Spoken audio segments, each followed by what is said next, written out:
잘 쉬셨어요, 여러분? 예.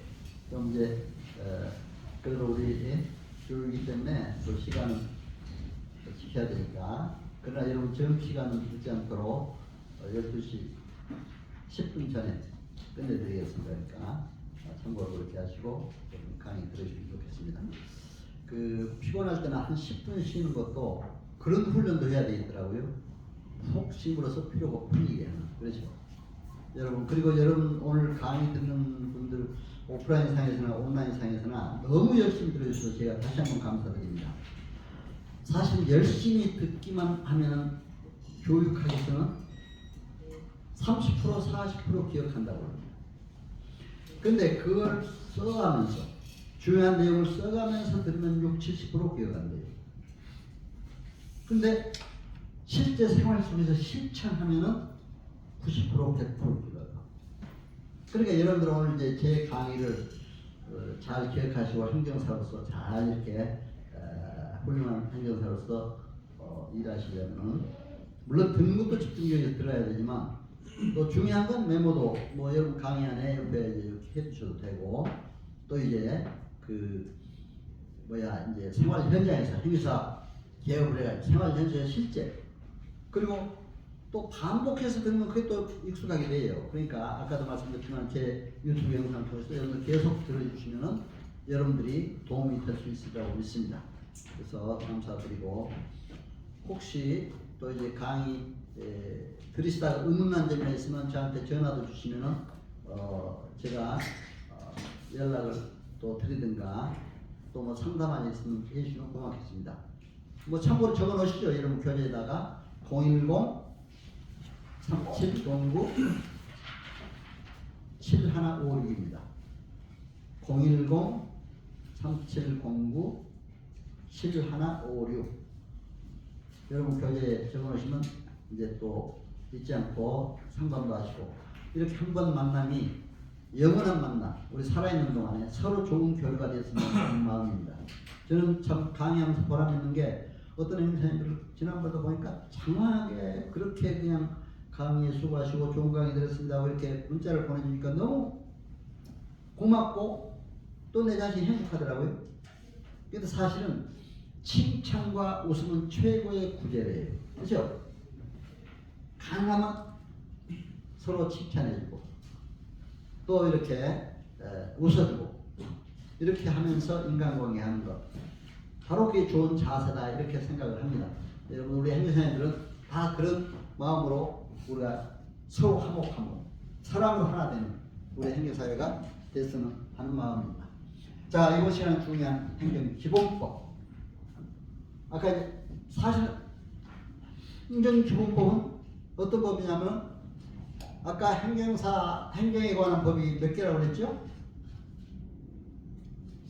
4,600여 개. 그럼 그거를 통합해서 총칙적 개념으로 한 것이 행정기본법이에요. 그렇죠? 그렇게 됐습니다. 그래서 이게 2021년도 9월달로 시행이 됐죠. 민법의 통합적인 개념으로 된 게 뭡니까? 민법 총칙이잖아요. 민법이 얼마나 많습니까? 민법 총칙, 물권법, 채권법, 친족상속법까지. 민법은 조문도 아주 굉장히 많습니다. 그렇죠? 그걸 총칙적 개념으로 하나 통합한 것이 민법 총칙입니다. 오늘 행정기본법이 4,600여개 행정에 관한 전반적인 법을 총칙적 개념으로 해보기 때문에 우리는 꼭 알아야 돼요. 그렇죠? 그러다가 행정기본법을 뭐 다 구체적으로 설명하자면 또 이것만 가지고도 몇 시간을 강의해요. 지난번에 일주일 동안 이거 강의를 아주 실제 교재 쓰고 처음에 법 제정에 참여한 교수한테 직접 듣기도 했어요. 그렇기 때문에 그렇게 강의해야 될 것 저는 이제 지략해서 여러분들에게 행정사에 필요한 것만 이렇게 말씀을 드립니다. 그래서 행정기본법은 40개조로 되어 있습니다. 40개조 97조로 2020년 9월달에 시행됐다 아까 얘기했죠? 근데 뭐 이런 건 다 아시지만 여러분들이 일조의 목적 보세요. 목적이 뭡니까? 국민의 권익 보호했죠? 그렇죠? 네? 아까 내가 설명드렸잖아요. 항상 이걸 알아야 돼요. 행정의 원칙과 기본사항을 규정해 행정의 민주성, 적법성, 적정성 효율성을 향상시킴으로써 국민의 권익 보호. 우리는 민주주의, 자유민주주의 국가입니다. 항상 민주성 강조가 돼야 돼요. 그렇죠? 민주적. 일방적으로 권위적으로 하면 안 돼. 예를 들면 아까도 얘기했지만 행정직에서 행정처분을 할 때 권위적으로 권력을 하면 그래도 안 되잖아요. 민주적으로 한다는 것은 서로 의견도 잘 공평하게 들어가면서 그렇죠? 해야 됩니다. 근데 시행일이 상당히 그 6개월 후에 시행된 조항도 있고 금년도에 시행된 조항도 있습니다. 금년도 2001년 하면서 그러니까 이제 여러분들 참고로 2년이 경과가 나오니까 2023년도 그렇죠? 시행된 조항도 있어요. 그건 이제 뭐 재심제도 이런 문제가 행정에서도 이제 지금 바로 그런 문제를 가지고 이렇게 시행일을 좀 늦춰서 하기도 했습니다. 자, 행정심법의 원칙. 원래 이제 행정법에 있는 원칙을 좀 더 구체화했습니다. 그러니까 이건 꼭 알아야 돼요. 행정심판서 쓸 때 이 원칙에 행정처분이 위반되느냐 안 되느냐 하는 걸 반드시 알아야 돼요, 여러분. 그렇죠? 보세요. 원칙, 평등의 원칙. 평등은 헌법 제9조에 규정이 되어 있습니다. 평등. 여러분 여기 빈부격차를 너무 둬도 안 되잖아요. 아니 너무 둬도 안 되냐 아니라 또 남녀 평등 불평등도 안 되잖아요. 그렇죠? 우리 여성 행정사님도 온라인상에 또 제가 몇 분들 뵀지만 또 오프라인에 또 오셨습니다. 자, 남자 여자 평등해야 되잖아요. 그러나 이제 평등의 개념을 여러분들이 아셔야 돼요. 뭐냐면은 민주주의 국가에서 평등은 실질적 평등입니다. 헌법상으로. 공산주의나 사회주의 국가에는 어떤 평등이에요? 형식적 평등. 이런 법을 공부하시는 분들 다 아시죠? 그렇죠? 형식적 평등이란 뭡니까? 똑같이 그렇죠? 저도 북한 행정 쪽으로 관심 있어서 그쪽 분야도 논문도 쓰고 해가지고 북한에도 북한 그 학자 대표도 가고 또 종교계 대표도 가고 있어요. 북한에 몇 번. 그런데 똑같이 못 살아요. 똑같이 배급을 주고 하다 보니까. 그렇죠? 그러니까 공산주의가 그게 나쁘더라고요. 똑같이 못 사는 국가가 되어버렸어요. 가서 보니까 평양만 좀 이렇게 수도니까 자기네 수도라고 해서 참 잘 꾸며놨지 다 전역을 다 댕겨봤어요. 주권자들. 형편없어요. 개성이라는 고려의 수도 개성이라는 동네도 가보니까 엉망이 니아까 끌고 다니는 니아까 바퀴가 없어가지고 거기에 새끼줄로 막 뭘 묶어가지고 이렇게 다니더라고요. 그렇죠? 엉망인데 집들도 엉망이고 아주 위기한 남포도 북한의 평양 개성 남포 하면 3대 도시인데 남포도 가보니까 그래요. 오늘 여기서 이제 인천 경인 고속도 가고 인천 가면 인천이 얼마나 발달했어요. 그렇죠? 거기는 평양에서 똑같이 인천 쪽으로 이렇게 서해 쪽으로 나오는 남포가 있어요. 형편없어요. 거기 보니까. 오가는 거리도 완전히 그냥 볼거 그러니까 공산주의라는 역사를 따르는데 형식적 평등을 하니까 그래요. 다 같이 못 사는 나라가 되거든요. 그런데 이제 실질적 평등은 어떤 겁니까? 부자에게는 세금도 많이 내고 그렇죠? 가난한 사람에게는 세금이 적고 오히려 가난한 사람에게 복지 혜택을 줘야 돼요. 그렇죠? 남녀 평등인데 남자에게는 자 이게 평등이 아닙니까? 남자에게는 교육 부가 되지 않아요. 여자에게는 어떻습니까? 교육 부가 주지 않죠. 지원제예요. 그렇죠? 그럼 그게 차등입니까? 차등이 아니 그렇다고 해서 남녀 차등하는 건 아니잖아요. 여성의 신체적 조건, 여성의 가사를 돌봐야 되는 이런 조건, 그렇죠? 그래서 그거는 한 거예요. 근데 제가 여성 사관학교도 가서 강의를 많이 해봤어요. 그랬더니 거기에서 이제 그러더라고요. 여자분들이 하사관 또는 장교 코스가 있는데 가보니까 어떻게 여군에 왔느냐 했더니 여군이 좋아서 지원해서 왔습니다. 지원, 그렇죠. 자원해서 지원을 왔어요. 그렇죠? 우리 남자들은 다 의무고 가야 되잖아요. 실체적인 열악한 조건이 없으면 다 가야 되잖아요. 평등, 그건 차등이 아닙니다. 그렇다면 남녀 그것도 하나의 실질적 평등이다. 그렇죠? 그러니까 이렇게 조건에 따라서 평등을 주는 것 실적 평등. 그러니까 이런 개념도 분명히 알아야 돼요. 평등의 원칙, 자기 구속의 원칙. 행정은 동일한 사항에 대해서는 동일한 원칙을 취해야 돼요. 아까 제가 쉬는 시간에 저한테 그런 질문을 해주셨습니다. 행정 인허가의 대리권은 있지요 하는데, 우리 행사님 그렇게 참 바른 공부 많이 하셨더라고요. 그렇죠? 인허가 대리권이 있습니다, 여러분. 심판 대리권이 없다는 거 아까 내가 그랬잖아요. 그렇죠? 행정 심판에 대한 대리권, 행정 심판 얘기하면서 인허가라도 대리 설명이 가서 신청을 할 수가 있어요. 그러나 인허가를 신청을 했는데 행정사가 대리해서 아까 민법상 나오는 사단법인, 저단법인, 저도 그걸 많이 해봤습니다. 점검 만들고 또 뭐 그 총회 열고 해가지고 점검 만들고 그거 다 올리면 돼요. 근데 행정기관에서 똑같은 조건인데 어떤 사람이 한 거는 해주고 어떤 사람이 한 건 인허가 안 해줬다. 어떻게 됩니까? 자기 구속의 원칙을 넘어선 거예요. 안 되는 거예요. 그렇죠? 이게 위반한 겁니다. 그렇죠? 자기 구속. 동일한 사항에 대해서 동일하게 해줘야 돼요. 행정기관에서. 그렇죠?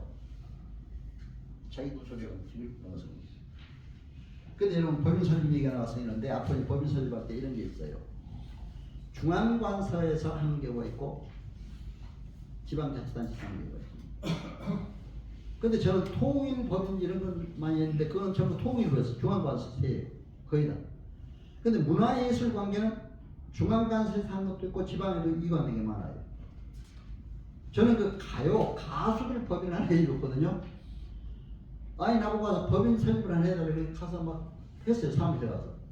나보고 설명을 먼저 해주래. 이렇게 어떻게 하냐. 점검 만들고 총회 열고 이렇게 해서 신청을 해야 한다 했더니 그러면 뭐 자기 좋다고 나보고 또 가수들 모였으니까 거기서 노래를 불러달래. 그래야 자기네들 힘이 나겠대. 행사님 노래 불러주셔야 힘이 나겠다. 가수들이 못 부르는 노래만 하고 불렀어요. 네? 그래서 이제 노래까지 부르는 그런 거였는데 그 법인을 그렇게 해주는데 그 사람 지금도 우리가 교류를 해요. 자, 어때 법인 설립? 재미있는 일도 많습니다. 행사에 보면 그렇죠. 가수라고 한 게도 이렇게. 그래서 제가 가요도 좀 이렇게 불려나가고 제가 이제 작사한 게 그 비둘기 잡고 한번은 그런 것도 또 가요를 또 하니까 그 가요도 불려나가고 그렇습니다. 제 유튜브 보시면. 근데 이렇게 해서 이거 왜 꺼졌죠? 이쪽에 조금 얘기도 해주시죠. 예, 내가 강의할 동안. 예. 그래서 법인 설립 그 인허가 관계 이런 거 할 때 이제 제가 그 서울시에 한번 들어갔어요. 서울시에 가면서. 근데 서울시에서 그걸 불만을 갖고 저기 법제처에다가 법령 해석 의뢰를 했어요. 너무 법인 설립 인허가가 많이 들어와서 아주 골치 아프다 이거죠. 너무 골치 아프다 이거죠. 뭐 3,000건씩 들어온다고 하더라고요. 그래서 이게 중앙관서에서 뭐하고 우리랑 다 위임돼가 이렇게 되느냐. 그래서 법령 해석 의뢰를 했어요. 법제처에서 어떻게 나온지 알아요? 이거 됐어요.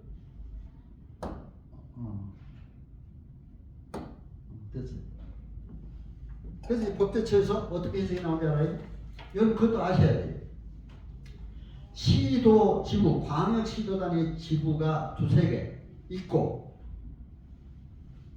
그렇게 하는 건 중앙관서에 법인설립 인허가가 돼요. 그건 한 개 지역만의 회사가 그 사무소가 있거나 그 회원이 있는 데는 지방자치단체예요. 이렇게 법령 해석이 나왔어요. 앞으로 법인설립 인허가 업무할 때도 그걸 여러분이 아시고 해야 돼요. 그렇죠? 우리 대한행사회 같은 경우는 전국에 지부가 있잖아요. 그러니까 행정안전부에 서가라잖아요. 그렇죠? 행정안전부는 중앙기관이잖아요. 그러니까 여러분들 앞으로 법인설립 인허가 업무 대리권 행사할 때는 그렇게 여러분 그것도 아셔야 돼요.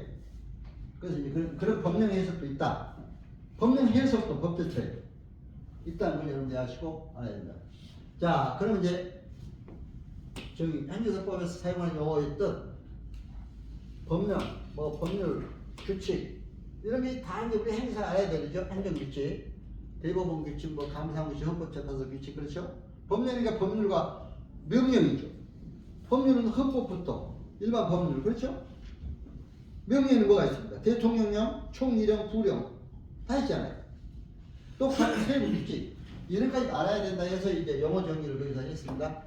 자, 행정지원법상 행정청에 관한 행정청에는 보면은 우리가 중앙관서, 지방관서, 국회도 사무처가 있죠. 행정처, 법원도 행정처가 있죠. 다 행정기관입니다.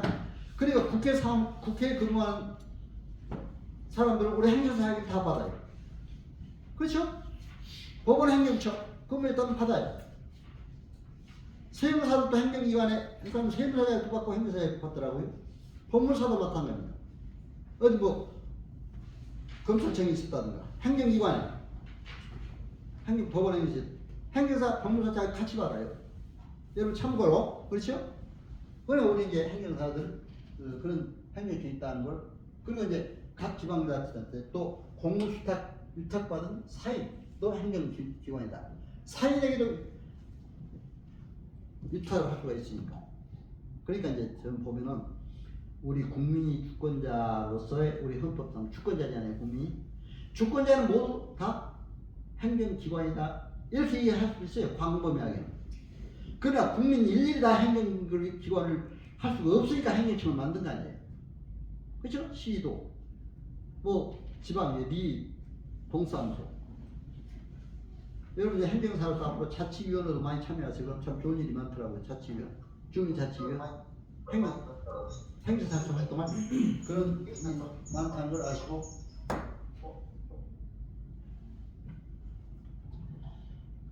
자, 이제 여기 이제 23조 제처분의 제척기간 이런 게 있습니다. 그래서 이런 거는 제처분, 정치소 처리된 말소 영업 피해자 정지, 또 과징금 부과 이런 거가 있고요.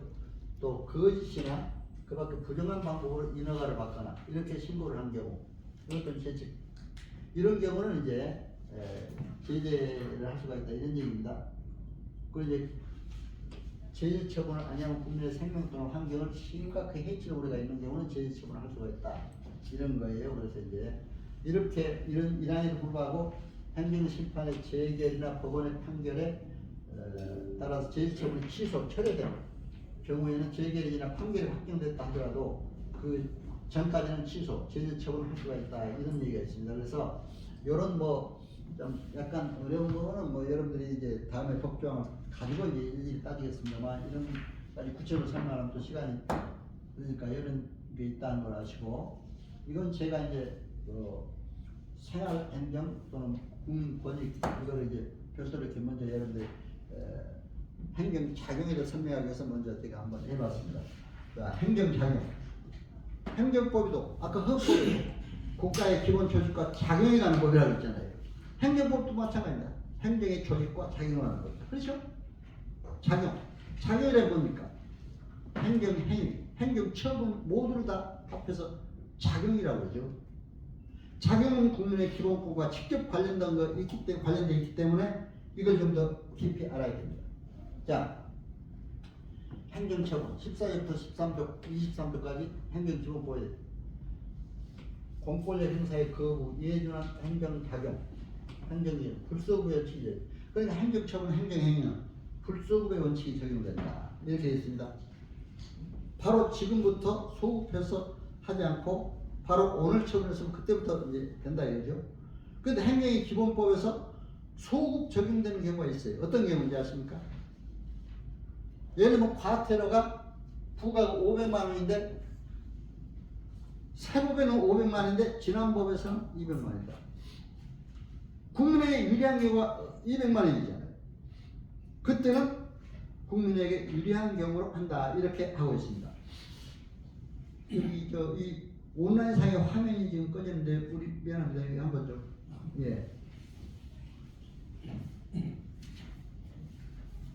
온라인상의 화면. 예. 온라인상 지금 잘 보여요? 온라인상이 보이시죠? 예. 이 자꾸 이렇게 끄니까 누가 아니요. 혼자 잘 나오고 있어요? 있어요. 그래? 네, 잘 나오고 있어요. 근데 이거 꺼져 있어서. 이게 화면이 바뀌면서 좀 그런 거지. 그래요. 그래. 예. 지금 잘 나오네요. 예. 잘 들리시죠? 예. 이 온라인상에서 이렇게 하다 보니까 조금 이런 경우인데 여러분 잘 이해해 주세요. 예. 고맙습니다. 그래서 행정작용 바로 이건 행정처분, 행정행위에 관련된 거다. 우리 행정보다 행정행위가 중요하잖아요.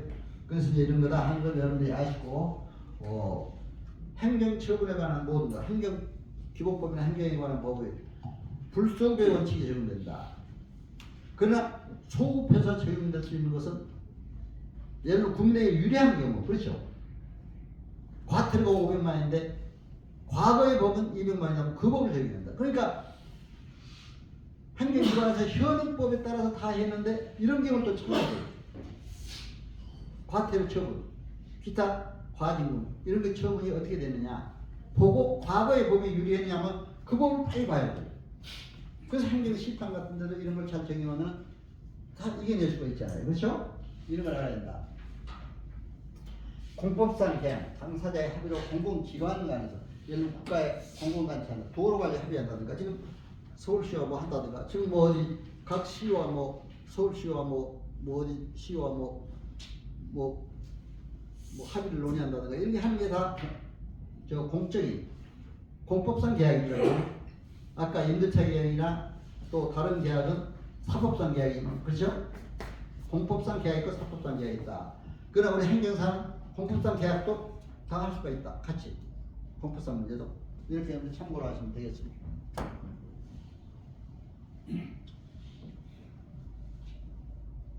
자, 이건 뭐 그냥 또 행정작용에 이제 그 두 번째 행정상 강제가 있습니다. 그렇죠?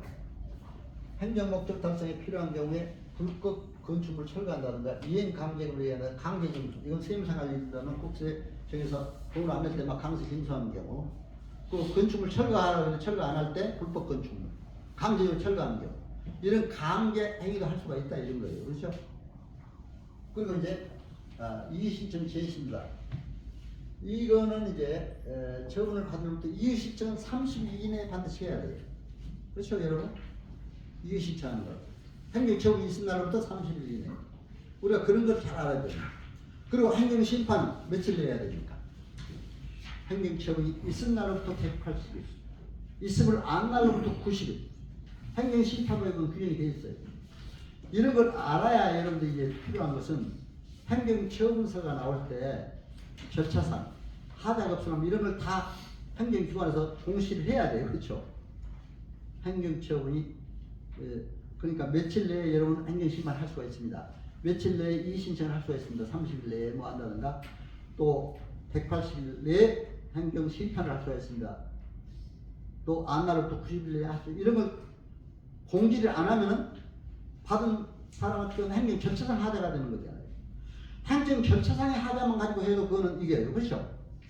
여러분 그걸 잘 아셔야 되니까 이런 균형이 있다는 거를 그리고 이제 이 5년이 지나면 제재처분이 불가하다 이런 제재처분이 그러나 다만 유효나 변조 아까 거짓을 했을 때 아까 이건 한번 나온 거죠. 거짓을 했을 때는 할 수 있다 이런 얘기입니다.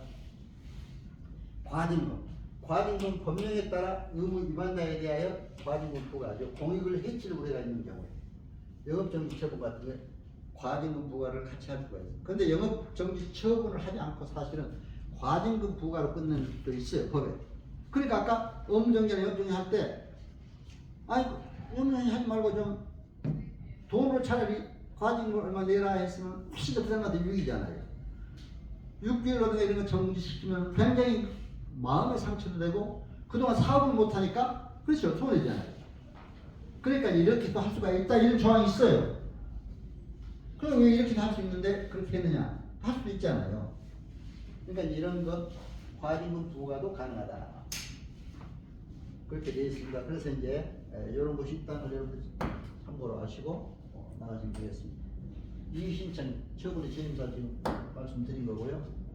행정처 입법활동 행정처 입법활동은 뭐 이제 이건 우리 행정사법 입법활동도 지금 하려면 관계기관에 뭐 서로 그것도 얻어야 되고 관계기관은 좀 법제처도 해야 되고 또 행정사는 또 다른 기관과도 이렇게 또 행정하는 모두 다 우리 행정사 협회에서 이제 법을 만든다면 그렇죠? 또 국회하고도 국회 저도 우리 행정사법 개정할 때 8개를 하나로 통합할 때 법제사법위원들도 만나고 다 했어요. 저희 8개 통합할 때. 그러니까 다 만나서 이게 같이 협력을 해야 됩니다. 그렇게 돼서 해야 되고. 자, 그러면 이제 행정기본법이 나온 기대의 효과는 뭐냐? 법치행정을 완성했다. 국민 권익보호를 강화했다. 이렇게.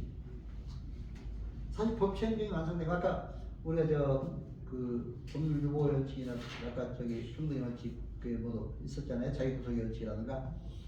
그런데 거기에서도 제가 또 이제 그 많이 나온 것들이 이제 그게 주로 그런 겁니다. 법치행정이라든가 그러니까 설명했었던 비례 원칙 그런 것도 중요해요. 근데 공익과 사익의 비례 원칙 근데 그런 게 제대로 되어 있느냐 했는데 이게 법치행정이 완성이 됐다. 또 적극 행정을 구현해내야 된다. 여기 되어 있습니다. 사실은 저도 공직 생활했지만 좀 어때요? 그냥 법대로 원칙대로 막 하고 그냥 우리가 적극적으로 안 하려고 그래요. 그렇죠? 왜? 뭐 그냥 불편하게 말이야 이것저것 해가지고 잘못하면 그게 오히려 화가 될 수도 있잖아요. 근데 사실은 지금 행정기본법에는 적극 행정을 하도록 되어 있습니다. 국민에게 유익이 간다면 적극 행정해라. 자기가 피해를 보더라도. 그렇게 해서 국민에게 유익을 주도록 해야 되는데 사실은 지금 그렇게 덜 되고 있죠. 그걸 바로 안 되고 있는 것이 무사 안일주의라고 했습니다. 행정학에서는. 근데 북한의 관료와 행태를 연구해보니까 전부 무사 안일주의예요. 그렇게 빠져 있어요. 당에서 시킨 대로 하지 절대로 내가 적극적으로 나서서 문 안 해. 못해. 하다가 큰일 나니까 그렇죠. 공사기사장은 그렇게 됐더라고요. 무사 안일 행태. 공무원도 무사 안일주의라고 그러잖아요. 그렇죠. 그러니까 이제 그렇게 되면 안 된다 이거예요. 적극적으로 행정해야 된다. 또 4차 산업혁명 시대 규제 혁신을 죽게 된다. 여러분 지금 내가 얼마 전에 신문을 보니까 법률신문이었고 AI가 요새 나와가지고 뭐 전부 하잖아요. 그렇지? 챗봇 뭐 AI 뭐 별 이런 게 나와가지고 그래서 참 그런 거 지금 앞으로 인공지능 시대고 이렇게 되는데 이런 것이 앞으로 행정도 이제 관계를 한대요. 그러니까 우리 행정사들이 그런 것까지 알아야 돼요 앞으로. 그러니까 여러분들이 내가 이제 유튜브를 강조하지만 요즘에 그 유튜브라든가 인터넷도 카카오톡 기타 각 그 이메일이라든가 이런 게 우리 행정사들이 꼭 잘해야 되겠더라고요. 그러니까 여러분들이 그런 것도 좀 하면서 그 디지털 시대에 맞는 행정사로서 이렇게 해야 된다. 저는 사이버대 총장을 했지만 그때 당시에 정책적으로 국가에서 20개 사이버대를 만들었어요. 그래서 이제 할 때 국회에 들어가서 다 그걸 보고 또 입법 공청회도 하고 같이 초창기니까 했는데 저는 지금 감사한 게 이 글로벌 시대에 대비한 사이버대 이 온라인 우리 행정사 온라인 교육을 하다 보니까 더 실감하는 거예요. 그때 그래도 사이버대 총장 경험을 했기 때문에 어느 정도 인터넷 사회 그렇잖아요. 인사 알게 됐으니까 그래서 참 너무 감사해요. 그런데 그때 당시도 사이버 대학은 물론 이제 인터넷으로 강의하지만 20%는 또 오프라인으로 합니다. 강단이 다 모여놓고 그래서 우리 여러분들 이제 실습 교육을 오프라인으로 하는 거랑 마찬가지입니다. 우리 온라인상에 하신 분들은 이제 실습 교육은 또 오프라인으로 하잖아요. 직접 대면 교육으로 그러니까 참고를 하시고 그런 게 있다는 걸 아시길 바랍니다. 이것도 이제 제 사무실 이 뭐를 썼는 그렇게 되어 있습니다. 행정심판 실무 사례 지금 이거는 내가 아까 말씀드렸죠. 그래서 그거는 그냥 넘어가겠습니다. 행정심판 실무 사례에 있다는 거. 행정청소와 행정심판. 행정청소는 행정소송과 행정심판이 있습니다. 그렇죠? 그러니까 알고 행정심판은 이제 행정청 입법 부당한 처분 그 밖에 공권력의 행사 불행사 등으로 권리는 얘기지. 인허가 신청을 했는데 허가를 안 해줬다. 불행사했다. 부작위에 의한 행정처분입니다. 그렇죠? 그런 의미까지 우리가 알아야 된다. 그래서 이제 합니다. 그래서 이렇게 이제 있다는 걸. 근데 행정심판에 대해서 여러분들이 별도로 또 강의가 있습니다. 그러니까 어느 분 중요한 것만 하고 나가겠습니다. 행정심판은 또 개별 과목으로 또 이렇게 하게 됩니다. 그러니까 이제 제가 아까 행정소송, 행정심판 절치주의에 대해서는 좀 알아야 돼요. 행정소송을 제기하기 전에 먼저 행정심판을 하게 하는 제도입니다. 그런데 행정심판은 원래 임의적 행정심판 전치주의가 원칙이에요. 그러나 필요적 행정심판 전치주의는 반드시 행정심판을 먼저 거쳐야 돼요. 어떤 경우입니까? 여러분 국세심판, 노동심판, 공무원 징계, 우리 공직생활자분들 반드시 행정심판을 먼저 거쳐서 행정소송을 가야 돼요. 근데 일반적으로 꼭 또 하나가 있는 게 있어요. 뭡니까? 음주운전. 요새 음주운전을 많이 하잖아요. 음주운전도 반드시 행정심판 거쳐야 돼요. 제가 이제 우리 사무실에 그 행정사님들 교육받으러 오면 실습 교육도 제가 이제 한 30명씩 모아서 그때 했는데 꼭 가는 곳이 있어요. 행정 그 법원 그리고 자동차 등록사업소 또 출입관리청은 내가 했기 때문에 아까 처음 업무를 해봤기 때문에 가는데 이제 행정심판위에서 법원에 가면은 판사들이 또 친절하게 잘해주더라고요. 올 때 선물도 주고. 근데 가서 행정재판하는 걸 보기 전에 동영상을 하나 딱 보여줘요. 제가 그것도 잊을 수가 없어요. 우리 행사한테 꼭 필요한 동영상이더라고요. 음주운전을 하다가 음주운전을 한 게 아니라 음주운전을 하다가 걸렸어요. 근데 그 사람이 이제 술을 많이 먹고 대리운전기사를 불렀어요. 갔어. 갔는데 대리운전기사가 이제 요금을 약정하고 갔잖아요. 어디까지라고 해서. 갔는데 그 사람이 생각하는 것보다 훨씬 더 멀리 간 거예요. 대리운전기사가 생각할 때는. 그래서 이제 대리운전기사가 요금을 더 달라 그러니까 나는 못 주겠다고 술이 실명이가 붙었어. 싸웠어. 그러니까 운전기사가 화가 나니까 내려버렸어요. 응? 그게 어때요? 그러니까 이제 차주는 뒤에 앉았다가 앞에 올라가서 이제 좀 운전대를 잡고 이렇게 하는 순간에 경찰관이 딱 와서 잡은 거예요. 혈중 알코올 농도를 재니까 그때 당시 1.2 뭐 1점 몇 해가지고 완전히 취소 기준이 나와버렸어요. 네? 면허 취소 기준. 그래 어떻게 돼요? 이러십시오 그냥. 그런데 행정심판 전치주의가 필요적 행정심판 전치주의가 전개되기 때문에 먼저 행정심판을 갔잖아요. 근데 그게 행정심판 대리권이 없으니까 그냥 서류만 써내다 보니까 네? 졌어요. 기각당했어요. 그러니까 이제 행정소송을 한 거예요. 또 표현 소송을 했는데 소송에 가서는 이제 그 변호사가 그 대리권을 가지고 하다 보니까 어떻게 했느냐, 그 사람한테 너 진짜 자기 운전했느냐 하니까 자기는 운전 안 했다, 운전석에 앉기만 했다 그런 거예요. 그럼 앉았다는 걸 증거를 하려면 한번 그걸 증거를 찾아라 그렇잖아요. 그러니까 어떻게 했느냐, 이제 운전기사를 찾아갔어.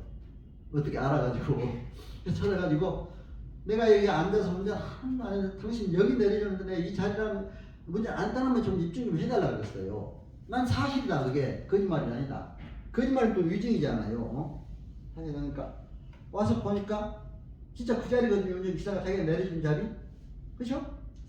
그래서 거기 사진을 찍어가지고 그렇게 다 해서 넣었어요. 그래서 운전하지 않고 이 사람은 운전석에 앉았을 뿐이다. 넣어서 어떻게 됐겠습니까? 결과요. 이겼어요. 운전면허 취소를 취소한다. 취소를 취소하면 어떻게 돼요? 복귀되지 않아요. 그렇죠? 그렇게 판결이 나온 거예요. 그러니까 막 그 사람이 뛸 듯이 기뻐하는 이 영상을 우리한테 보여주더라고요. 우리 행사가 필요한 영상이잖아요. 그렇죠?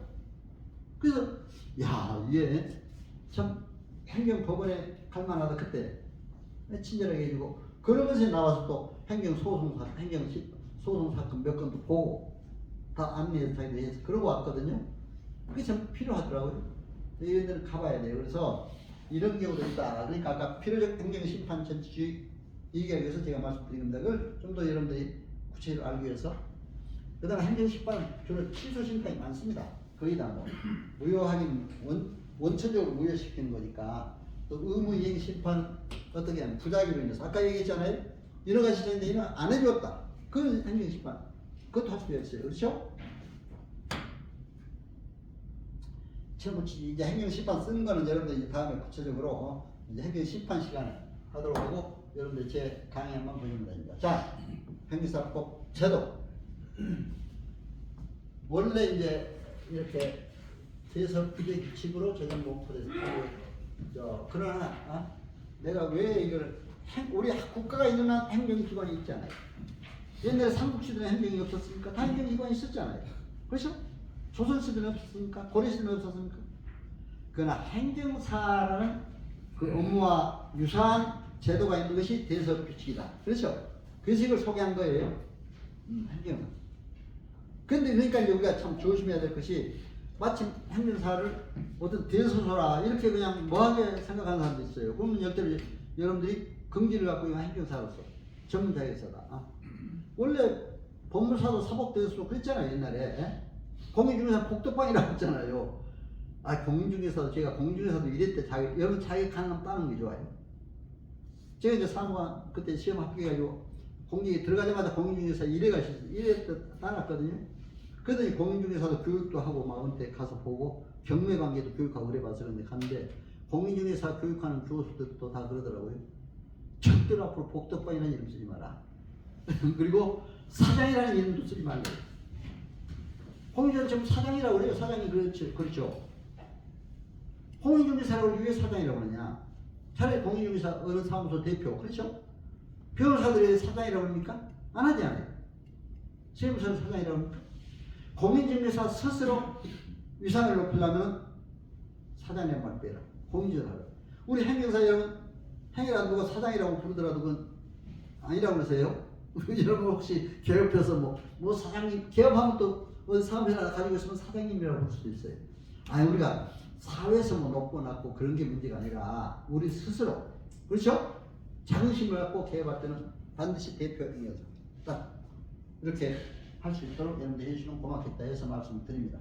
그렇게 해서 우리 행정사법이 이렇게 개정이 돼가지고 쭉 내려왔다는 걸 1913년에 발효되어 나왔습니다. 그리고 우리 행정사법도 알아야 되게 퇴직 1년 전부터 근무한 행정기관의 인허가 신청 청구 신고도 대리업무 이런 건 퇴직 후 1년 동안 할 수 없다 이렇게 됐어요.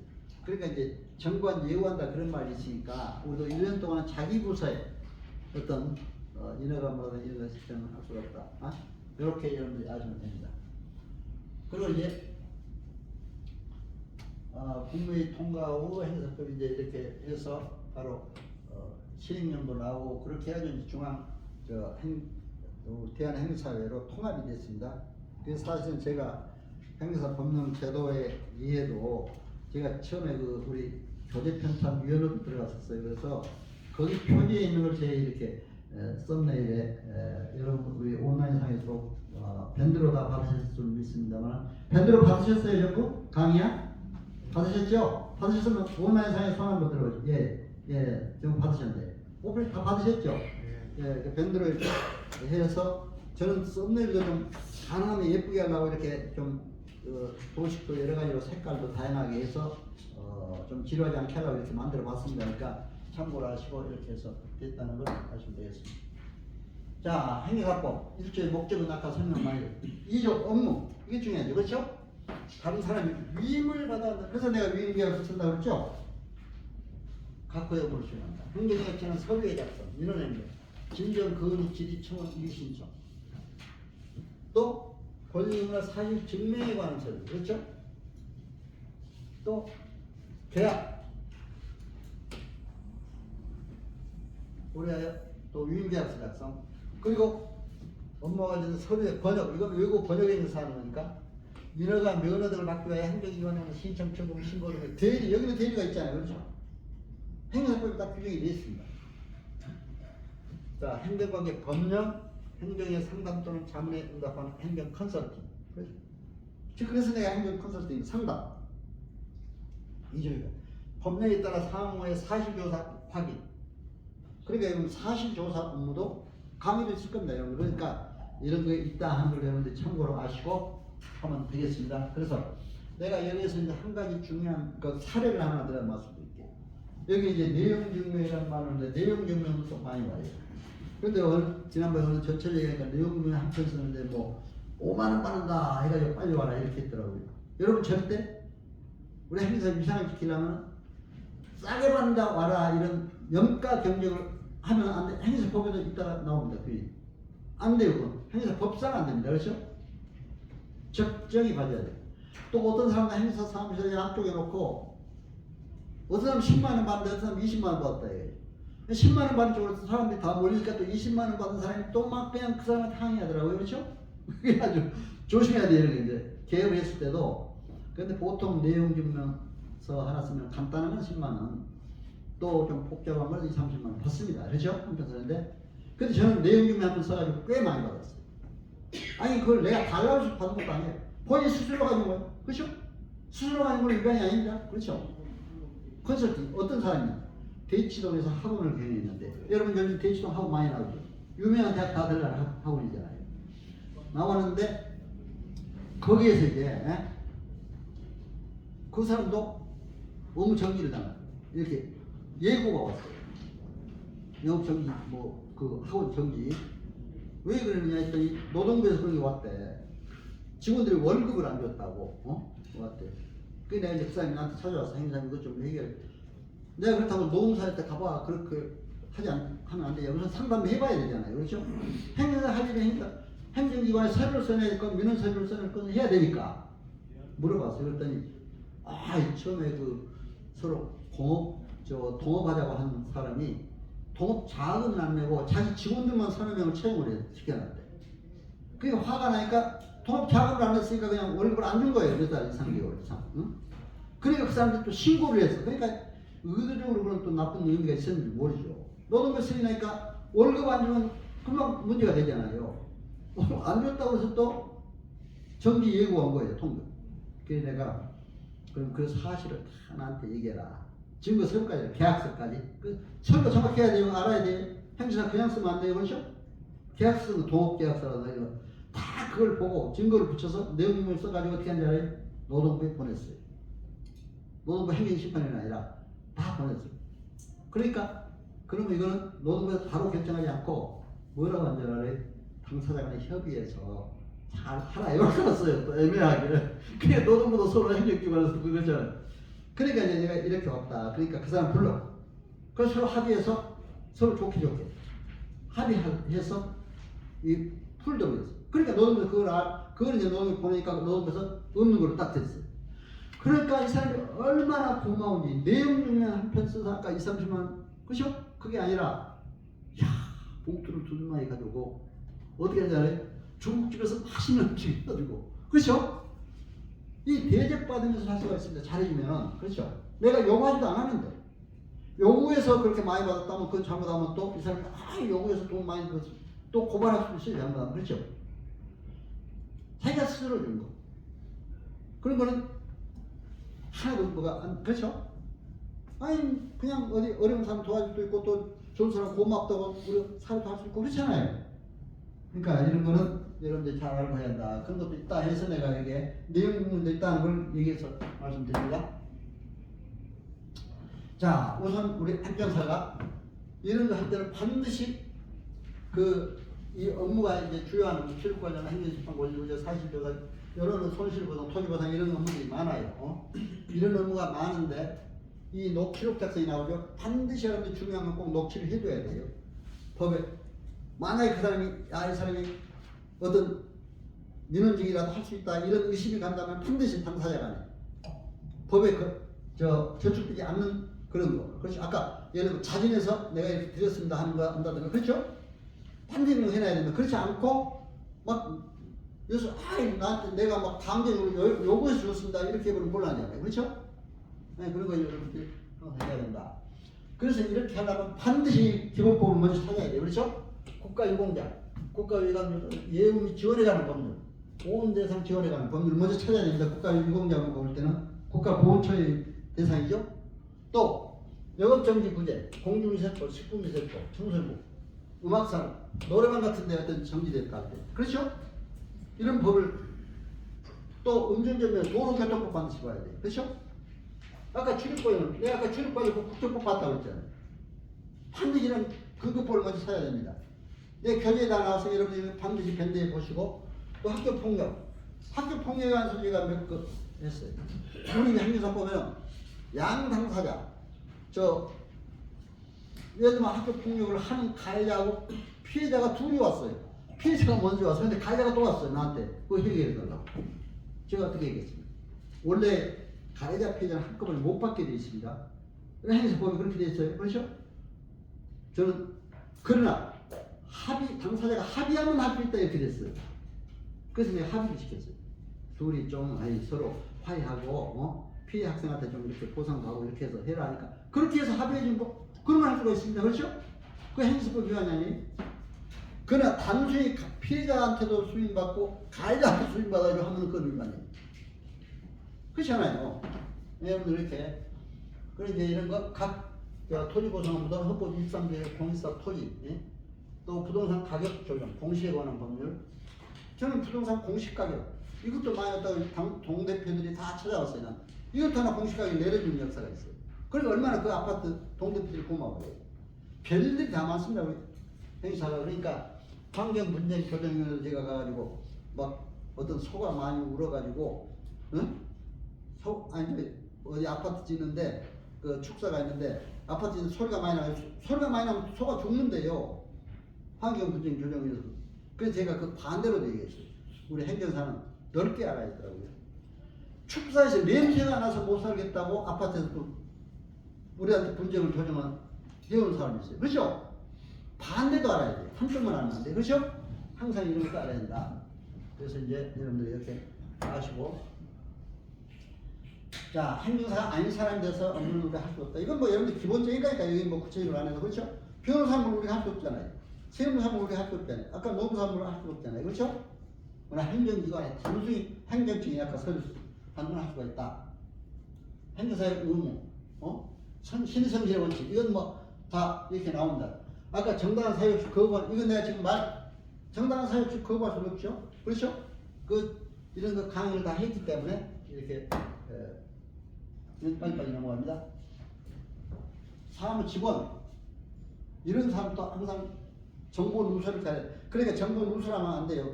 수임받은 사람, 그 위임자의 어떤 그 정보를 누설한다는 거예요. 그런 게 해도 안 됩니다. 그런데 내가 아까 업무 아까 어떤 일이냐 하는데도 그걸 구체적으로 내가 누설할 수 있어요. 개인정보 위반이 돼요. 그렇죠? 그냥 행정식판에 인용해 줬다. 그렇죠?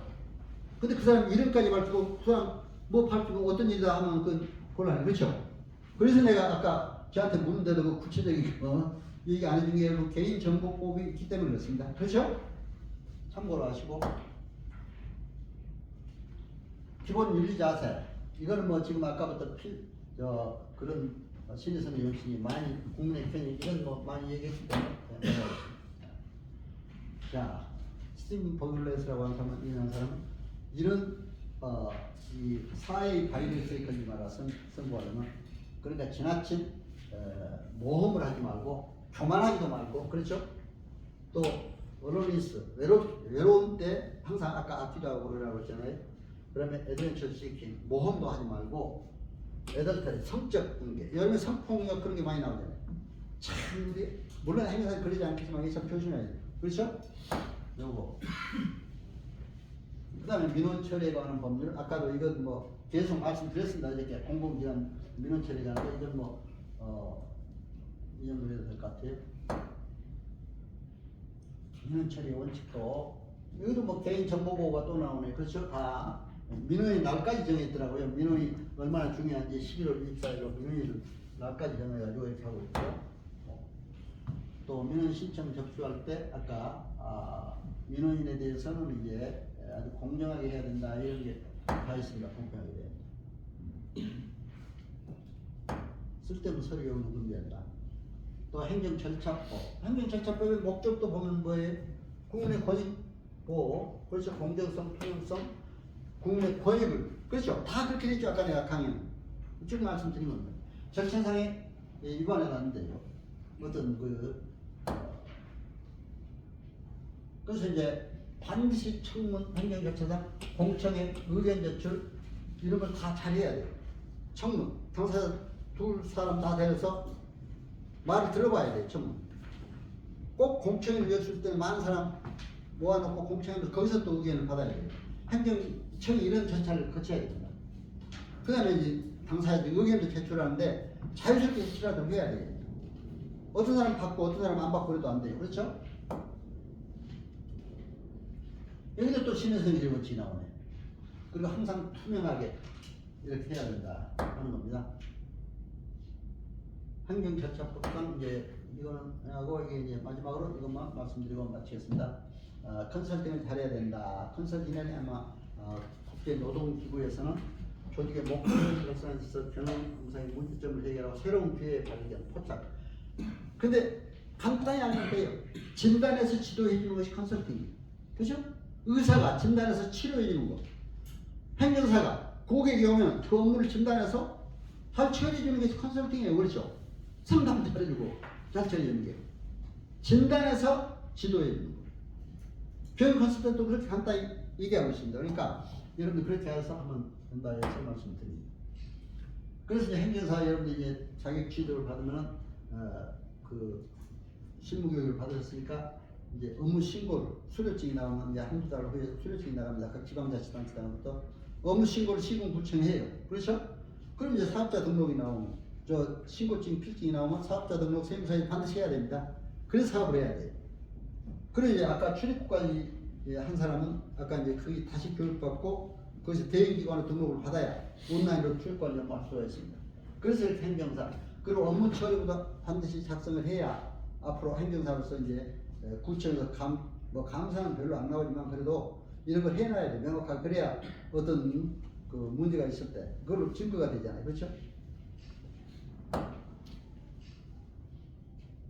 그리고 이제 AI 시대 우리가 4차 산업혁명 시대 이런 걸 이렇게 해야 된다는 게 이제 나오고 마지막 그 컨설팅 관계 이것만 이제 여러분들에게 말씀 드리고 마치겠습니다. 아리스토텔레스라는 유명한 철학자가 있죠. 소크라테스, 플라톤, 아리스토텔레스 하면 그리스의 유명한 철학자입니다. 이 사람은 상담의 방법에서 참 잘 지적을 했어요. 로고스적 상담 방법, 파토스, 에토스. 로고스는 논리가 정의하고 풍부한 해당 분야 정보시지. 우리는 풍부한 해당 분야의 정보와 지식이 있어야 누구한테 다른 얘기 해줄 수가 있어요. 그렇죠? 행정에 관한, 법률에 관한. 그러나 파토스, 감성에 도사할 줄 알아요. 그 사람 영업정지 당하는데 업무정지. 에이 그거 왜 잘못해서 그렇게 했냐 막 이렇게 해도 안 되잖아요. 잘못하지 말아요. 같이 얼마나 마음이 아프겠느냐. 감성의 요소. 심리학적으로 아이덴티파이, 동일시해줘야 돼요. 나도 아프다. 그렇죠? 그런 마음을 가지고 해줄 때 여러분 내가 그냥 여러분이 인사할 때 한 거 아닙니다. 여러분과 나는 같은 행정사다. 굉장히 가까워지잖아요. 나도 여러분 행정사입니다. 그렇죠? 그러니까 여러분하고 굉장히 더 가까워. 그러니까 여러분들이 그렇게 알고 해야 된다. 근데 가장 중요한 것은 진실한 성품 신뢰성. 신뢰, 믿음을 줘야 돼요. 그렇죠? 믿음. 그게 중요합니다. 근데 우리 공직자들 비교적 고객께 신뢰해 줘요. 그러니까 여러분들이 신뢰 바탕하에서 상담을 하고 이렇게 해야 된다. 그래서 이제 경영, 피터 드러프라는 유명한 경영학자는 인간 경영의 뿌리에도 근면과 진실, 사랑이 필요해요. 진실, 신뢰. 그렇죠? 사랑. 이런 마음으로 국민들에게 여러분들이 국민의 권익을 위해서 일한다면 반드시 여러분들은 성공할 수가 있다. 여러분 오늘 이렇게 제 강의 잘 청취해주셔서 감사합니다. 오늘 보니까 오프라인에 오신 분도 열심히 오고 온라인상에 사는 분도 정말 집중해서 잘 들어주셨어요. 너무너무 감사드립니다. 여러분 가정과 하시는 모든 사역에 크신 복이 넘치시기를 기원하면서 제 강의를 마칠까 합니다. 여러분 감사합니다. 안녕하세요. 고맙습니다.